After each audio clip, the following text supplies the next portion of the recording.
Bon. Bah, on va tout flouter.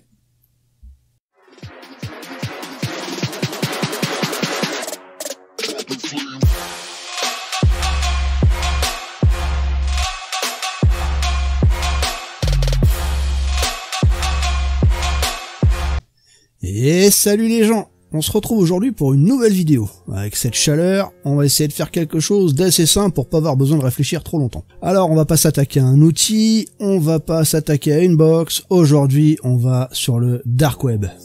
Alors le dark web, on en a tous entendu parler, c'est rempli de légendes, on a entendu parler des magasins, ça vend de la drogue, ça vend des armes, etc. etc. Mais le dark web, c'est pas que ça. Et donc, j'aimerais bien qu'on y fasse un petit tour ensemble. Et pour ça, il faut utiliser quelque chose de sécurisé. Il n'est pas question, là, d'y traîner comme on traînerait sur Google, sur votre Facebook habituel, ou ce genre de choses. Il vaut mieux prendre les devants et sécuriser un petit peu notre environnement pour pouvoir mettre les pieds dans le dark web. Alors déjà, bon, on va essayer de poser une définition du dark web, ce qui va pas être très facile puisqu'il y a plusieurs choses qui se chevauchent là-dedans et encore une fois c'est rempli de légendes. Donc du coup on a un petit peu le web de surface, enfin c'est le web sur lequel vous êtes tous les jours, vous surfez avec Firefox ou Chrome et vous faites vos recherches sur Google ou vous faites vos recherches sur DuckDuckGo et vous allez sur des sites qui sont répertoriés. Ensuite, on a le Deep Web. Alors le Deep Web, là, c'est tous les sites, tous les lieux sur Internet qui ne sont pas répertoriés. Donc du coup, on va se retrouver avec des bases de données, des documents légaux, tout ce qui n'est pas répertorié, que vous ne pouvez pas trouver de base par une recherche sur Google. Et en dessous de ça, encore, on a le Dark Web. Alors le Dark Web ne fonctionne pas tout à fait comme les sites que vous avez l'habitude de visiter, avec les www.com, .fr, .bzh, ce genre de choses. Ce sont des sites qu'on va appeler des .oignons. Alors pour visiter ces sites en .oignon, comme je vous l'ai dit, on utilise le browser Tor, et pour ce faire, on va installer la dernière version de Tail, non pas sur notre ordinateur, mais sur une clé USB. Pourquoi une clé USB?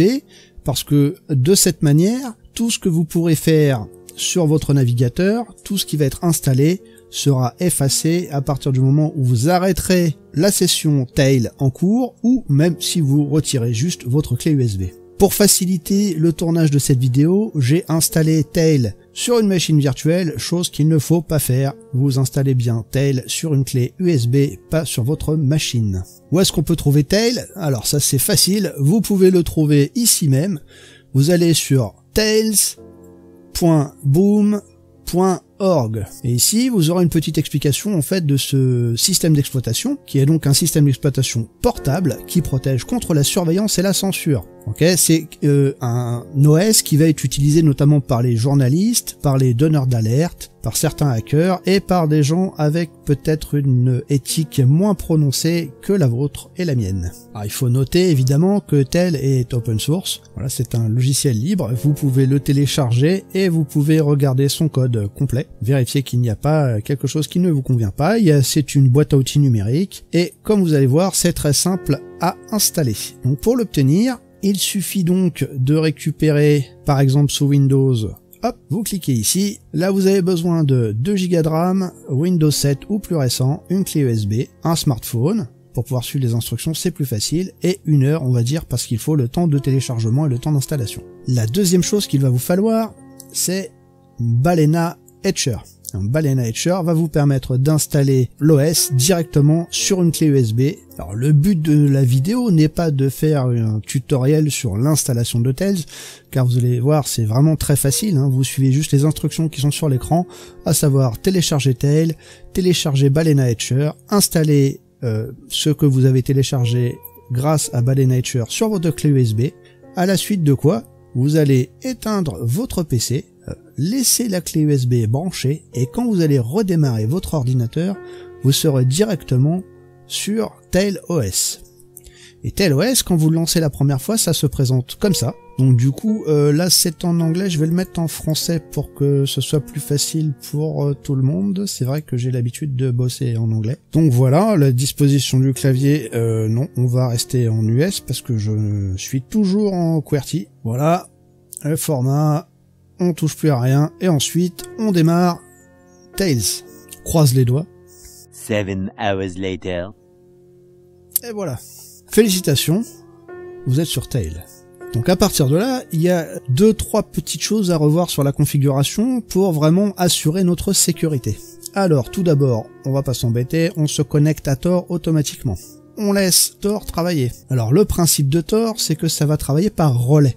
C'est-à-dire que la connexion part de votre ordinateur et elle va passer par un premier relais, un deuxième relais, un troisième relais qui sera appelé techniquement le nœud de sortie et on va se connecter directement donc au site que nous recherchons. Alors évidemment, si on y réfléchit un petit peu, ça va expliquer pourquoi nous aurons certaines lenteurs quand nous allons surfer en utilisant le browser Tor, puisque en passant par ces relais, nous gagnons un anonymat qui est tout à fait considérable, mais d'un autre côté, nous perdons aussi beaucoup de temps. Vous êtes connecté à Tor avec succès, vous pouvez désormais parcourir Internet anonymement et sans censure. Démarrez le navigateur Tor, voilà.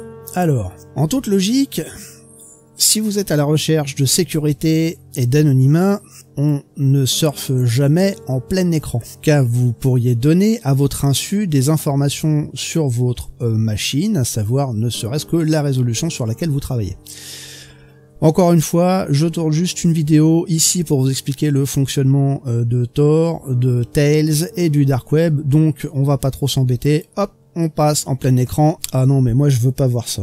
Et je sais déjà que ceux qui sont des grands aficionados de la sécu sont déjà en train de tomber dans les pommes devant leur écran. Alors voilà, on y est.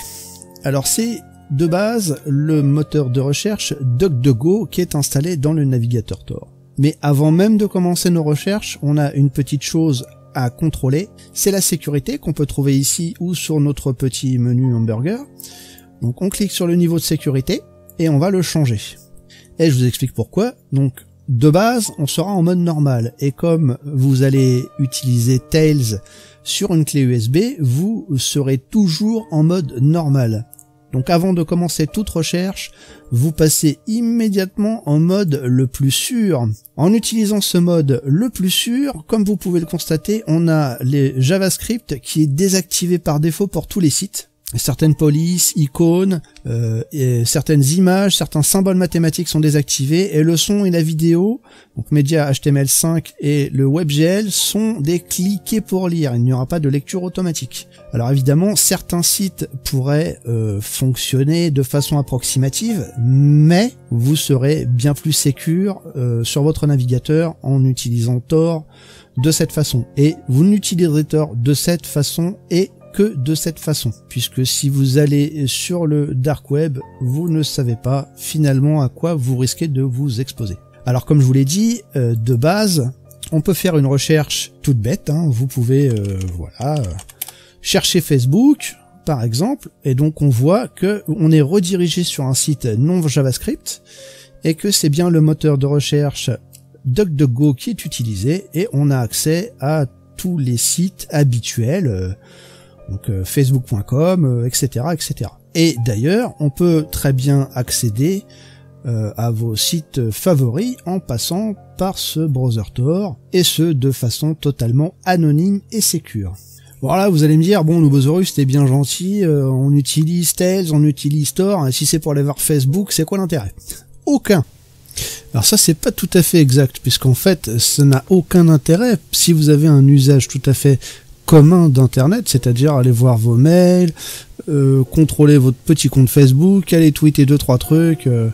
Mais par contre, si vous êtes dans un pays où la censure est très importante, où le pouvoir politique n'est pas prêt à écouter les petites critiques que vous pourriez apporter, ou encore si vous avez dans vos habitudes d'être un lanceur d'alerte, alors dans ces cas-là, avoir accès au site commun du web en passant par Tor et son anonymat a absolument un intérêt considérable. Donc Nubosaurus, arrête de dire des conneries. Du coup, on va aller voir des sites en point oignon. Mais ça, c'est un petit peu plus compliqué que juste faire une recherche sur Google. Parce que, évidemment, les sites sont moins bien répertoriés. Alors, on a bien des moteurs de recherche disponibles aussi sur le Dark Web. Je vais vous en donner un en particulier parce que c'est celui qui fonctionne le mieux pour moi. C'est celui sur lequel j'ai le plus de facilité, en fait, à trouver des sites intéressants. Et surtout, c'est celui qui est up le plus souvent, puisque vous allez voir, si jamais vous traînez un petit peu sur le dark web, qu'il est assez courant qu'un site disparaisse pour une raison ou une autre. Du coup, je vais vous montrer tout de suite le moteur de recherche que nous allons utiliser, et ça s'appelle Amia. Alors, on voit ici une petite chose intéressante. Alors, un point oignon est proposé. Donc, on va cliquer dessus, et on voit que ça commence à mouliner. Voilà, et du coup, là, on est maintenant sur Amia, mais cette fois-ci sur la version .oignon. Bienvenue sur le dark web. Et là, on voit immédiatement que l'adresse URL de ce site est beaucoup plus compliquée que juste un amia.fi. Et c'est bien le problème. C'est-à-dire que si vous voulez vous souvenir de tous ces points oignons, il va falloir tenir une petite liste à jour de votre côté, car c'est beaucoup plus compliqué de se souvenir de ce sur quoi vous surfez. Alors ce moteur de recherche, finalement, fonctionne comme votre Google, excepté qu'il va vous donner accès à des sites que vous n'avez pas l'habitude de visiter. Donc par exemple, je ne sais pas, si on fait une recherche de réseaux sociaux, par exemple, qu'on va passer en anglais, hein, puisque ce sera beaucoup plus simple, pour trouver des résultats en tout cas. Non mais qu'est-ce que c'est que ce bordel? Alors je vais flouter quelques quelques petits résultats, puisque on pourra voir ici Social Network Hacking avec du paiement, mais ici Social Network Hosting, des profils, des Social Network Performance. On a beaucoup ici de propositions complètement illégales, hein, de hack de comptes de réseaux sociaux, et c'est bien le problème en fait. Quand vous allez traîner sur le dark web, malheureusement, on a souvent accès à ce genre de site. Et du coup, il va falloir affiner vos recherches pour pouvoir trouver des sites qui sont dans la légalité, des sites beaucoup plus intéressants. Alors évidemment, vous avez compris, hein, c'est le risque quand vous allez traîner sur le dark web et que vous faites une recherche sur Amia et que vous allez tomber sur des points oignons, faites très attention sur quel lien vous allez cliquer finalement, puisque d'une part, il y a beaucoup de choses illégales qui traînent. Illégal. Et d'autre part, même si vous êtes assez sécurisé, puisque vous êtes anonyme, que vous avez les relais, on ne sait jamais sur quoi vous allez cliquer. Donc du coup, je vais quand même vous montrer aussi un ou deux autres petits sites pour pouvoir naviguer un petit peu plus de façon un peu plus sécure, on va dire, pour voir des choses plus intéressantes que juste des markets qui vendent de la drogue ou des armes ou ce genre de choses, hein. Peut-être que c'est votre délire, mais c'est pas le délire de tout le monde. De toute façon, c'est illégal, donc ne le faites pas. Donc du coup, je vais quand même vous montrer The Hidden Wiki. Donc The Hidden Wiki, c'est aussi une petite liste de sites divers et variés. Alors il y a des choses légales, des choses qui le sont moins évidemment. Mais on a des petits trucs intéressants. Donc vous voyez, il y a des services financiers, des points d'introduction, donc avec le guide du dark web, des services commerciaux. Donc globalement, on va dire que c'est des markets, donc drugs, c'est pas besoin d'expliquer non plus. Des chan, donc vous avez le successeur de 4chan, des services de VPN, de services cachés, des services d'email, des blogs personnels, le site de DEFCON. Vous avez évidemment le site de la CIA que vous pouvez aller visiter aussi. Il y a des choses assez intéressantes, ma foi, qui restent tout à fait dans la légalité. Et vous avez un deuxième site qui s'appelle Onion Links, et du coup, qui fonctionne de la même façon que le Hidden Wiki, c'est-à-dire que vous allez avoir une suite de sites, c'est un peu un best-of, hein, si vous voulez, de sites qui vont tourner. Et donc on trouve du Proton Mail ou Kill9, Outer Space, Tech Learning Collective, DEFCON, Infocon, ProRepublica qui par exemple est un site d'information que certains d'entre vous doivent connaître. Ils ont un service évidemment sur le World Wide Web, sur le web normal, mais ProPublica permet notamment de s'informer de façon un peu plus directe, on va dire, et parfois c'est utilisé aussi par certains lanceurs d'alerte. Et donc voilà, c'est aussi une façon d'avoir accès à des informations quand vous habitez notamment dans des pays qui ne permettent pas d'avoir un accès à l'information libre. Bien, grâce à Tails, grâce au browser Tor, vous pouvez avoir accès à ce genre d'informations. Vous avez le site de la DEFCON, dont on a parlé, et vous avez le site de la CIA, hein, ça vaut le coup d'aller jeter un petit coup d'œil. Alors voilà, c'était une façon assez rapide de survoler, de vous montrer, de vous expliquer la façon de pouvoir accéder au dark web de façon sécure. Donc on répète, Tails, Tor, on met bien sur le plus sûr et on ne clique sur rien d'illégal. Maintenant, pour les gens un peu plus intéressés par la cybersécurité, il y a une chose qui est très intéressante à faire et je voudrais en parler avec vous tout de suite. Certains d'entre vous ont des blogs ou écrivent des petits articles, des petits write-ups sur des box qu'ils ont pété, des challenges, ce genre de choses. Ils essayent de tenir un petit peu un journal de leur évolution dans le monde de la cyber. Et ce que je vous propose en fait, c'est de faire la même chose, mais cette fois-ci sur le dark web, puisque c'est vrai que c'est assez sympa quand vous êtes par exemple devant un recruteur de dire bah voilà, moi j'ai tel blog, je fais telle vidéo, je montrer l'intérêt qu'on porte en fait dans ce domaine. Et du coup, ben c'est un petit point supplémentaire. Vous pourriez très bien faire ce blog en plus sur le dark web. Comment on fait ça? Je vais vous montrer tout de suite, c'est hyper facile. Alors pour commencer, on relance un Kali Linux, ou si vous êtes sous Ubuntu ça fonctionne, Debian, Arch est un petit peu différent puisque les commandes seront différentes, mais vous pourrez suivre en appliquant les commandes que vous connaissez. Donc on lance un terminal, la première chose à faire, ça va être d'installer Tor évidemment. Donc pour ça c'est pas compliqué, hein. Sudo apt install Tor. Donc ça, c'est pas compliqué, on l'a déjà fait 10 fois, et normalement, si vous êtes sur Kali, je pense que c'est déjà fait pour vous aussi. À la suite de ça, on va faire un choix entre Apache 2 ou Nginx. Je pense que j'ai les deux installés sur la bécane, donc on va voir quand ça va tourner, mais sinon, il suffit d'installer un des deux. Et à partir de là, on va pouvoir bosser, on fait un petit sudo. On va passer par Nano, hein, mais si vous voulez passer par Vim, vous passez par Vim. Et là, on fait etc torc. Voilà. On rentre le mot de passe et là vous voyez que vous avez une configuration en fait. On va aller décocher des dièses pour des services cachés. Ah bah ils sont déjà décochés, donc c'est parfait pour nous. Vous voyez ici Hidden Service dir var libtor Hidden Service et Hidden Service port 80 127.0.0.1 80. Voilà, c'est la seule chose que vous aurez à faire dans la configuration de Torc, qui est donc pour lancer les services cachés. CTRL X et vous acceptez de sauvegarder si jamais ça vous est demandé. À partir de là, il va falloir qu'on trouve notre adresse en .oignon, puisque à partir du moment où on a les services cachés qui sont actifs, nous avons déjà une adresse en .oignon qui nous est attribuée directement. Pour ce faire, on va faire un petit sudo. Et oui, on est obligé de faire un sudo même pour cat, puisque sinon nous n'aurons pas accès. Et donc c'est var libtor hidden service hostname. Et là, j'ai mon adresse oignon qui apparaît. Et donc ça, c'est mon adresse personnelle. Vous voyez que c'est quand même assez compliqué pour se souvenir de cette adresse. Donc l'idéal, hein, c'est de la noter quelque part. Voilà, on va la noter là. Alors maintenant, qu'est-ce qu'on peut faire? Donc on a Tor installé. On a notre adresse en oignon installée. On a Apache ou Nginx installé. Par contre, sur mon Kali, j'ai pas le browser Tor. Et donc c'est un sudo apt install Tor browser launcher. On envoie, on le laisse s'installer. A few moments later. Il est installé. On va nettoyer tout ça.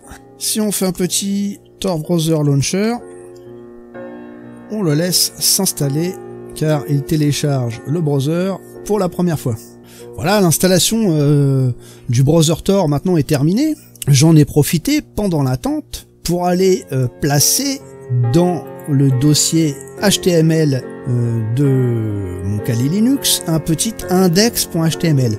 Donc vous trouverez ce dossier HTML dans /var/www/html et c'est dans ce dossier que vous placerez donc votre index.html qui sera la page d'accueil de votre site internet. J'en ai profité donc pendant cette attente pour aller placer un petit index.html histoire de vous montrer ce que ça donne. Et donc on va faire un petit Tor Browser Launcher. Voilà, on vérifie que nous sommes bien en safest, voilà, le plus sûr. Et je fais un petit copier-coller de mon oignon. c'est un peu tendancieux. Un petit copier-coller de mon adresse internet en .oignon. On laisse tourner. Ça va mouliner un petit peu. Encore une fois, Tor est par définition assez long puisqu'on passe par des relais. One eternity later. Et voilà. Elle est pas belle la vie? On a maintenant un petit premier site internet disponible. C'est sur le dark web, c'est à dispo de tout le monde, c'est moi que je l'ai fait avec mes petits doigts, et puis c'est quelque chose que vous pouvez faire, vous avez vu très facilement, ça vous permet d'amener une petite connaissance, une petite compétence supplémentaire à votre portfolio en fait. Alors voilà, j'espère que ça vous a plu, hein, ça va être tout pour ce soir en fait. Donc qu'est-ce qu'on a vu?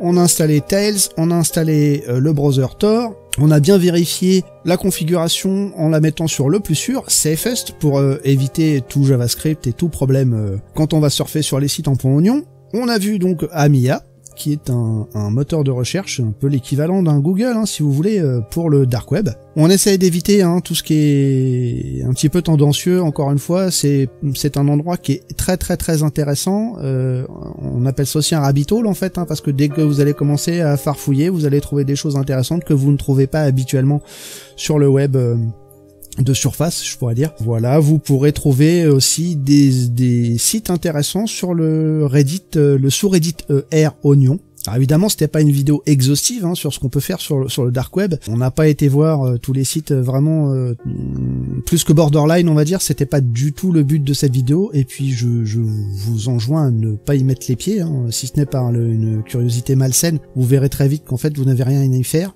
Mais vous pourrez cependant trouver un site qui s'appelle Dread, qui est une espèce de Reddit mais du dark web. Et puis farfouiller, aller chercher, essayer de trouver des choses intéressantes. Et une fois qu'on a fait tout ça, on a aussi créé notre propre petit blog directement sur le dark web. Vous pourrez dire, moi mon site internet il est sur le dark web. Et ça c'est quand même pas tout le monde qui peut le dire.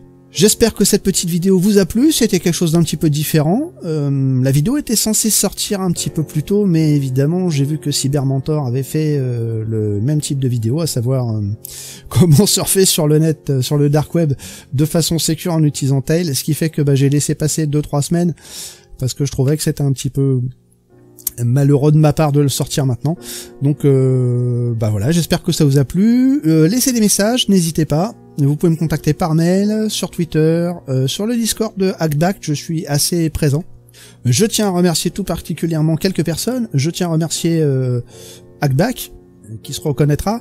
Je tiens à remercier aussi Processus, Wacked. Je tiens à remercier aussi Chaos, Venom, Pasteur P.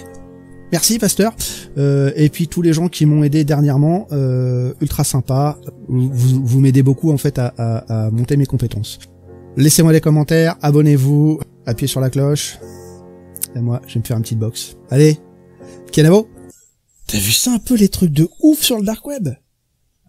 Ouais, moi je trouve ça flippant quand même, attends, des armes, de la drogue... Oh, oui, des câlins aussi, on fait des câlins. Ouais, t'inquiète pas, on parle pas de tout ça.